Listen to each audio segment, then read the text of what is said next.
सबसे पहले इन चैनल के देखने वाले जितने भी श्रोता हैं सबको पैर छू के प्रणाम कर रहा हूँ। बड़ा मज़ा आ रहा है कि सबसे बड़ी चीज़ है कि प्रयागराज जो जगह है वो आस्था का परिकाष्ठा है। कहीं ना कहीं यहाँ जिधर जाइए उधर आपको एक मंदिर मिलेगी। तो हमारे लिए बड़ा, हम जब भी निकलते हैं तो कम से कम 10 मंदिर सामने होती है और भगवान का दर्शन करते हुए निकलते हैं। और आशिकी को एक आस्था की जगह पे ही हमें बनाना था और हमने कोशिश भी की और आज वो संपूर्ण रूप से अच्छा हो भी रहा है।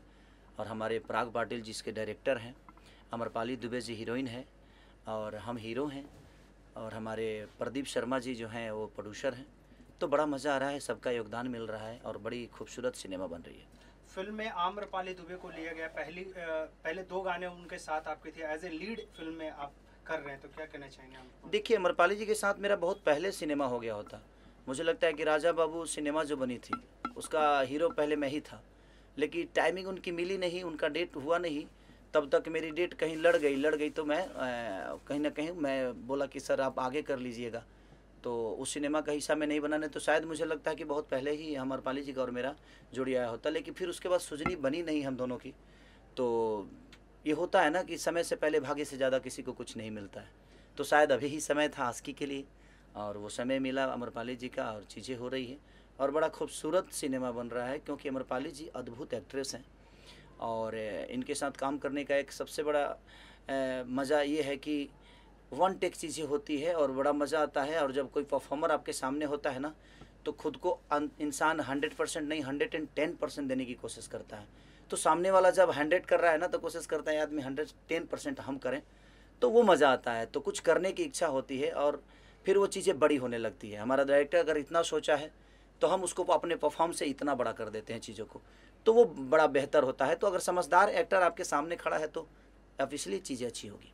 पहले आपके साथ काजल राघवानी की चर्चा थी आस्की के लिए, लेकिन अभी नहीं, ऐसा तो कुछ नहीं था, कोई साइन ही नहीं हुआ था। सब चीज़ें अपने लेवल पे थी, क्योंकि हमारी कहानी फाइनल नहीं हुई थी और चीज़ें था तो शायद उनका भी कहीं सिनेमा था, उनका भी डेट का पंगा था और मेरा डेट इधर था और उनके पास डेट शायद नहीं था। तो फिर हम लोगों ने अमरपाली जी को साइन किया। शायद हमारे प्रोड्यूसर का जो इच्छा था और डायरेक्टर का भी इच्छा था कि एक हमें जो करेक्टर है उसमें एक छोट जाति का करेक्टर है और उसमें फिट बैठना भी चाहिए। सिनेमा के हिसाब से करेक्टर होता है तो शायद चीज़ें वो लोगों को अच्छी लगती है और ये बेहतर सिनेमा होगा। आस्की किस प्रकार की फिल्म होगी? देखिए, कहीं ना कहीं एक जातिवाद जो सबको घेर के रखा है और वो चीज़ें जब सिनेमा आएगी तो हम बताएंगे रंजन भी आपको, क्योंकि वो एक अलग लेवल का आस्की है। आस्की दीवानगी ऐसी है, मुझे लगता है कि ऐसी दीवानगी किसी आस्की में आपको नहीं मिली होगी। जो जितने भी हिंदी में आस्की बनी है उस सारे आशिकी से ऊपर ये सिनेमा है, क्योंकि प्यार का मतलब ये नहीं कि किसी लड़की के लिए हम जान दे दें और जान ले लें। प्यार का मतलब ये होता है कि एक समाज को भी आईना मिले और उस प्यार के बदौलत सिर्फ उसी को नहीं सबको सम्मान मिले। तो ये एक सिनेमा है कि समाज को भी एक सम्मान की तरफ ये सिनेमा लेकर जाएगा और एक अपने जिससे वो प्यार करता है उसको भी लेकर जाएगा। अच्छा खेसारी जी, एक बात बताइए कि भोजपुरी फिल्मों के इस दौर में 20 साल, तकरीबन 20 साल हो गए, लेकिन वो आज तक स्थापित नहीं हो पाया। जैसे साउथ की इंडस्ट्री स्थापित है, बंगाल की इंडस्ट्री स्थापित है, आज मराठी फिल्मों की स्थापित हो गई। तो क्या कारण है कि हम लोगों की इंडस्ट्री स्थापित नहीं हो पा रही है? सबसे बड़ी चीज़ जानते हैं क्या है? उसमें कोई दोषी नहीं है और सब दोषी हैं। हमारे कहने का मतलब कि हमारी संख्या तो ज़्यादा है बट हम रिस्क लेना नहीं चाहते। हमारे पास मल्टीप्लेक्स नहीं है, हमारे सिनेमा को बढ़ावा नहीं मिलता है। दूसरी चीज़ कि हम अच्छी कहानियों पे काम नहीं करते। ऐसा नहीं है रंजन भैया, आप देखिएगा हमारी कई सारी मूवियाँ आई है, मेहंदी लगा के रखना, संघर्ष, आपके बागी, मैंने बहुत ऐसी सारी चीज़, साजिद चले ससुराल, जान तेरे नाम, मैंने लहू के 2 रंग से लेकर मैंने जितनी भी कई सारी फिल्में, कुल्ली। तो जब कहानी पे काम होती है तो हमारी ऑडियंस हमें वो मोहब्बत देती है, बट हमें सिर्फ काम ही करना है, हमें कहानी पे वर्क नहीं करना है, तो फिर कोई मतलब नहीं है। हमारा एक जगह जो है वो मुझे लगता है कि साउथ से भी ऊपर होनी चाहिए, लेकिन आज इंडस्ट्री साउथ ऊपर इसलिए है क्योंकि वो 100 करोड़ लगाना जानते हैं। तो जब वो 100 करोड़ लगाना जानेंगे तो शायद वो 150 करोड़ कमाना भी जानते हैं। तो जब हम लगाएंगे ही नहीं तो हम कमाएंगे क्या? और हमारे यहाँ 15 दिन में जब कहानी बन जाएगी तो सर कहाँ से वो अच्छी बन पाएगी? उसके लिए 15 महीना लगाना पड़ेगा आपको, कहानी पे, आपको मैं कहीं ना कहीं गाने पे, यहाँ तो सिर्फ हीरो का डेट मिला, भाई कुछ भी कर देना है, तो वो चीज़ें होगी तो सब शायद मुझे लगता है कि सबके लिए नुकसानदायक है।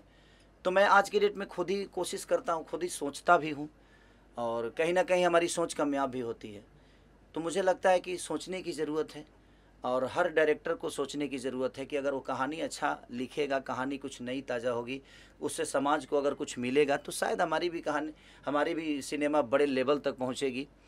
और मैं इसमें नेताओं को भी दोष नहीं इसलिए नहीं दे सकता कि अगर आप उस लेवल के सिनेमा बनाएंगे, जैसे कि मेरी मेहदी 3 अभी रिलीज हुई तो कई मल्टीप्लेक्स में लगी और बड़े अच्छे रिस्पॉन्स रहे उसके। तो मुझे लगता है कि अगर अच्छी सिनेमा हम बनाएंगे तो उसका भी भविष्य बनेगा, और आज नहीं तो कल हमारी समाज उसको देखेगी। तो कहीं ना कहीं फैक्टर हर आदमी है, उसमें मैं भी फैक्टर हूँ, डायरेक्टर भी फैक्टर है, प्रोड्यूसर भी फैक्टर है, डिस्ट्रीब्यूटर भी फैक्टर है, और सरकार भी फैक्टर है। इसमें ऑडियंस का 1% का दोष नहीं है। अगर हम जो हिसाब की चीज़ें देंगे, मुझे लगता है उसी हिसाब से ऑडियंस हमें प्यार देगी। अच्छा, पहले भोजपुरी फिल्मों का सबसे बड़ा मार्केट बिहार है, उसके बाद उत्तर प्रदेश है। तो पहले शूटिंग होती थी मुंबई में, फिर गुजरात में, अब ज़्यादातर शूटिंग हो रही है यूपी में। बिहार में क्यों नहीं हो रही है? देखिए, बिहार में नहीं होने के कारण व्यवस्था वो बिहार में नहीं मिल पा रहा है, और सब्सिडी मान के चलिए कि जो लोग हैं कि कुछ सब्सिडी से सरकार का हेल्प मिल जाता है, तो उनका शूटिंग का खर्चा, जो होटल का खर्चा, जो वहाँ पे बिल पे कर रहे हैं, आज यहाँ खाने का खर्चा, होटल का खर्चा, गाड़ी का खर्चा, तेल का खर्चा, क्रेन का खर्चा, माने जो चीज़ें खर्चा होता है, तो कहीं ना कहीं सरकार उसको हेल्प कर देता है। तो सब्सिडी का जो जरिया है यूपी सरकार का, वो काबिलिय तारीफ़ है, और इसके लिए मैं धन्यवाद देना चाहता हूँ इस सरकार को, जिन्होंने सब्सिडी का दौर चलाया, और हर आदमी आज सब कहीं ना कहीं, कुछ जो फिल्में टूटती थी, जो प्रोड्यूसर बर्बाद हो जाते थे, तो कहीं ना कहीं सब्सिडी के आसरा से लोगों को बचे या ना बचे, लेकिन वो बर्बाद नहीं हो पाते हैं, तो फिर आगे हिम्मत करके वो चीज़ें बनाते हैं। अगर बिहार में भी सब्सिडी का अगर दौर चल गया तो शायद मुझे लगता है कि बिहार में भी सारे लोग शूट करेंगे। अगर वो व्यवस्था उस टाइप की हो गई तो शायद क्यों लग रहा है कुछ लोग सोशल मीडिया पे कह रहे हैं कि आप जिन बच्चों को गोद लिए हैं उनकी फीस नहीं दी जा रही है। तो इस पे प्रणव भैया ने ऑलरेडी लाइव किया है, अखिलेश जी ने भी किया है, तो आपकी तरफ से क्या मैसेज है? देखिए, मैं कितनों को गोद लिया हूँ और कितनों को क्या जाता है नहीं जाता है, ये मुझे पता है, और मेरा ज़मीर जानता है। मुझे किसी को सफाई देने की ज़रूरत ही नहीं है कि कौन मेरे पीछे क्या गेम कर रहा है, नहीं कर रहा है। आज मैं जो पहल स्टार्ट किया, आज हर आदमी पहल कर रहा है ना, गरीबों को खाना देना, कपड़ा देना, घर देना, या गरीबों को गोद लेना। इससे खेसारी से पहले तो किसी स्टार ने नहीं की थी। जी बिल्कुल सही बात है। आज तक भोजपुरी इंडस्ट्री में पहला तो आदमी हूँ नहीं मैं जी, लेकिन मैंने स्टार्ट किया लोगों को दान करना, लोगों का हेल्प करना, लोगों के दुख में जाना, लोगों के दुख का हिस्सा बनना। तो आज सब लोग उस दुख का हिस्सा बन रहे हैं, तो मेरी तो जीत है ना। अब लोगों को लगता है कि क्या है क्या नहीं, तो वहाँ वो स्कूल जानता है कि मैं क्या देता हूँ, और वो मास्टर जानता है। हमें कहने का मतलब कि अगर ऐसे ही लोग बदनाम करते रहेंगे तो शायद मुझे नहीं लगता कि फिर दोबारा कोई हेल्प करने की कोशिश करेगा। मैं उन परिजनों से भी कहूँगा कि अगर किसी को लगता है, ये बताइए, आज उस लड़कों को मैंने सहारा दिया तभी तो ये विवाद हुआ। अगर मैं नहीं गया होता और मैं उस जगह का हिस्सा नहीं बना होता तो शायद ये विवाद भी नहीं होता। तो मैंने हेल्प करने की कोशिश की, लेकिन कुछ लोग हैं जो बड़े प्यारे लोग हैं, ऐसा नहीं कि वो भी अच्छे इंसान हैं। सबको मेरे तरफ से शुभकामना है कि उनको जितना बदनाम करने का लगता है वो मुझे करके दिखाएं। मुझे रोकने के लिए बहुत पावर चाहिए, क्योंकि मैं एक सच्चा इंसान हूँ और मैं हमेशा सच्चाई की तरफ रहता हूँ। 6 महीना में अच्छी बताइए कि 6-7 महीने से तो स्कूल ही बंद है, तो कहाँ फीस दूँ? मैं से रोड पे फेंकते रहूँ फीस तो आज 7-8 महीने से स्कूल हर जगह बंद है, तो कहीं ना कहीं हम रोड पे फीस फेंकते तो नहीं रहेंगे ना। मेरा मानना, जिनको जो बोलना है बोलें, जिनको काम नहीं है सर वो क्या करेगा, कोई तो काम कर रहा है।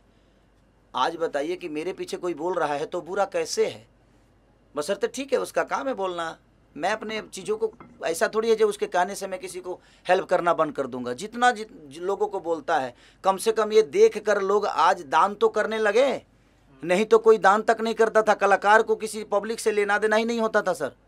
जिस तरीके से आप बाढ़ पीड़ितों को मदद करते हैं, ठंडी में कंबल बांटते हैं, और तो उन लोगों के लिए क्या मैसेज जो गलत तरीके से आपको प्रमोट करते हैं, एक तरीके से बदनाम करने की कोशिश करते हैं? अच्छा ये बताइए, गलत तरीके से प्रमोट करने वाले तो 1 ही 2 लोग होंगे, लेकिन मुझे प्यार करने वाले करोड़ों में हैं। तो मैं उन 2 लोगों के बातों को लेकर मैं करोड़ों का हेल्प करना बंद कर दूं, ये तो मेरे नेचर में नहीं है। कि 2 लोग, देखिए हाथी हूँ मैं और मैं चलूँगा और मुझे कोई रोक ही नहीं सकता। बाकी जो भौंकने वाले हैं भौंके, मुझे कोई फ़र्क नहीं पड़ता। इसलिए फ़र्क नहीं पड़ता क्योंकि मैं उनके लिए सोचता ही नहीं। मैं सोचता उनके लिए हूँ जिन्होंने मुझे मोहब्बत देकर यहाँ तक बढ़ाया है। तो मैं चंद चीज़ों के लिए, जो मेरे बारे में क्या बोल रहा है, मैं तो सर न्यूज़ ही नहीं देखता, मैं फेसबुक तक नहीं चलाता। कुछ लोगों ने मेरा नंबर वायरल कर दिया, तो मैं वो नंबर ही दूसरे मोबाइल में डाल के उस मोबाइल को बंद कर दिया। दूसरा नंबर से आज सबके वहाँ जिसका नंबर सेव है मेरे पास आता है जाता है। जिससे मुझे बात करनी है वो मुझे पता है, किससे मुझे बात करनी है। तो जितना नंबर वायरल करना है भाई तुम लोग कर दो, मुझे कोई फ़र्क ही नहीं पड़ता। मैं अपने काम में इतना बिजी होता हूँ कि 24 घंटा मोबाइल लेके तो बैठता नहीं हूँ, और मेरा काम देखने वाला कोई और है। तो जिनको ज़रूरत है खेसारी की वो अपने आप वो संपर्क वहाँ करेंगे। सोनू जी हैं, विवेक जी हैं, तो सारे लोगों से मिल के काम तो हमारा हो ही रहा है। किसी के नंबर वायरल करने से मेरा काम बंद थोड़ी होने वाला है, और मैं परेशान थोड़ी होने वाला हूँ, नहीं होने वाला हूँ। इसलिए नहीं होने वाला हूँ कि मैं 1 2 3 4 5 लोगों के बोलने से मेरी जीवन तो नहीं चलती है। मुझे मोहब्बत देने वाले करोड़ों में हैं, 5 लोग भौंकने वाले हैं, तो उससे क्या फ़र्क पड़ता है? भौंकने दीजिए, कौन मेरे बारे में क्या बोलता है मुझे फ़र्क ही नहीं पड़ता। क्योंकि मैं अब छोटी छोटी चीज़ों पर फ़र्क डालना शुरू करूँगा। तो मेरा पोजीशन अब वो नहीं है कि मैं छोटी छोटी बातों को लेकर किसी से लड़ जाऊं, किसी से झगड़ जाऊं। और मैं हेल्प जो करने वाली चीज़ें हैं, मैं किसी को क्या देता हूं नहीं देता हूं ये मेरा ज़मीर जानता है, और मैं जानता हूं, मेरे अपने जो लोग हैं वो जानते हैं। और इनके कहने से, किसी के कहने से मेरे ज़मीर को कोई असर नहीं पड़ने वाला है। जितना बदनाम करना है कोई कर दे। सब सीता इतनी बड़ी, हमारी रामायण की सबसे बड़ी अनमोल रतन न सीता थी, उन पे भी आचरण लगाने वाले लगाए ना, ऐसा तो नहीं। तो जब भगवान को किसी ने नहीं छोड़ा, भगवान को भी दोषी बना दिया, तो हम तो इंसान हैं। और ऐसे क्षुद्र लोग आएंगे आपके जीवन में, ऐसा नहीं है कि नहीं आएंगे। ऐसे भौंकने वाले हजारों आपके आएंगे, लेकिन आपका रास्ता कुछ अलग है। आप अपने रास्तों के मत छोड़िए, इनको भौंकने दीजिए। जितना भौंकना है ये भौंकेंगे, शांत हो जाएंगे। मैं इसलिए नहीं बोल रहा हूँ कि मैं सीधा आदमी हूँ। किसी और के लिए भौंकेंगे तो अपने आप पे आदत बनी रहेगी तो अच्छी रहेगी ना। मैं तो बिगाड़ता हूँ, मैं आदतों में लाता हूँ। नहीं बोलने का कारण मेरा यही है कि आप बोलो, मैं नहीं बोलूँगा। मैं नहीं बोलूँगा तो शायद ये, अगर आपके नेचर में ये चीज़ें रहेगी तो आप किसी को ऐसे ही बोलोगे। तो हर आदमी खेसारी तो नहीं है, तो फिर आपका अपना खुद ही समझ में आ जाएगा कि आप किस लेवल के हो और क्या हो। तो चंद लोगों की बातों के लिए मुझे प्रेशर नहीं रहता है। मैं बड़ा मस्त मौला आदमी हूँ। हमारा जो जीवन बना, हम विवादे में रही ले भाई, हम विवादे में रही ले। रीज़न ये बाजे, जब आप अच्छा करिएगा भाई तो आपको झेलना पड़ेगा, ये दिमाग में रख लीजिए। आप जब अच्छा करिएगा, पत्थर साधुओं पे चलता है सर, क्रिमिनल पे किसी की औकात नहीं है पत्थर चलाने की। क्रिमिनल पे पत्थर नहीं चलता है, पत्थर साधु पे चलता है। क्योंकि लोगों को लगता है कि वो ढोंगी है, क्योंकि वो भगवान से जुड़ा हुआ है। तो मेरे भगवान मेरी जनता है और मैं उन जनता से जुड़ा हूँ। इनको लगता है कि मैं नाटक करता हूँ, तो अच्छी बात है, तुम भी नाटक करके अपना नाम कर लो यार। तुम भी नाटक करोगे तो उस नाटक के बदौलत कम से कम 2 4 10 लोगों का भला तो हो जाएगा। तो तुम भी नाटक करो, और वो नाटक शुरू हो गया है। अब सब लोग भाई सामग्री बांटना शुरू कर दिए हैं। आज के डेट में सब लोग बाढ़ पीड़ितों के पास जाना शुरू कर दिए हैं, सब लोग गरीबों का दान करना शुरू कर दिए हैं। तो गोद लेने की भी प्रक्रिया होती है। कुछ लोग तो ऐसे भी हैं कि जो मुझे गाली देता है उसी को गोद ले लेते हैं। अब उनको क्या कहिएगा भाई? अगर हाँ हैं, यहाँ धरती पे बहुत सारे लोग हैं, हमारे इंडस्ट्री के ही लोग हैं, जो मुझे गाली देगा वो उनके गोद में जा सकता है भाई। तो वो खुद ही उनको गोद लेता है। तो मैं गरीबों को गोद लेता हूँ, मैं असहाय लोगों को गोद लेता हूँ। कुछ लोग हैं जो खेसारी को तुम गाली दे दो मेरे गोद में बैठ जाओ, तो ठीक है ना, अच्छी बात है भाई। किसी को गोद ले रहा है ना आदमी, कम से कम वो विचारधारा तो दिमाग में आया कि आप किसी को गोद ले रहे हो। भले वो नाजायज करता है, लेकिन आप गोद में तो ले रहे हो। तो यहाँ पत्थर साधु पे ही चलता है, कोई क्रिमिनल पे नहीं चलता है। तो अच्छा बात है ना कि मैं उस विचारधारा में हूँ। कम से कम सर कुछ तो कर रहा है वो मेरे लिए, अपना काम छोड़ के। आप इसको, आदमी को जो भी मेरे बारे में जो भी बोलता है उसको तो पूजना चाहिए। मुझे उसको तो पूजना चाहिए। इसलिए पूजना चाहिए कि जो आदमी अपना काम धंधा छोड़ के, अपना कैरियर छोड़ के, सब कुछ छोड़ के और मेरे बारे में सोच रहा है, ये कितनी बड़ी बात है सर। तो ये दुनिया है और ये दुनिया बोलेगी, और दुनिया, पूरी दुनिया नहीं बोलेगी। कुछ लोग हैं जो अच्छे इंसान हैं, इन दुनिया से सबसे अलग हैं वो, उनके विचारधारा में मैं नहीं आता। तो शायद वो मेरे बारे में जो भी बोलना है बोलेंगे, अच्छी बात है, कहाँ बुरा है। मैं किसी की बातों को बुरा मानता ही नहीं। सबको समय बता देता है सर ये बताने की मुझे ज़रूरत नहीं है। आज नहीं तो कल वो समय आएगा ये भी कि मुझे लगता है कि हाँ वो समय ज़रूर आएगा जब वो उस जगह पे खेसारी नहीं कोई और होगा, और वो विधि जो मेरे साथ हो रही है वही विधि उसके साथ होगी, तो शायद वो खेसारी बन के नहीं कुछ और बन के उनका हिसाब करेगा। इसीलिए मैं चुप रहता हूँ कि भाई ये आदतें अपने दिमाग में रखो, आज नहीं तो कल फिर किसी के लिए तुम बोलोगे और वही चीज़ें तुम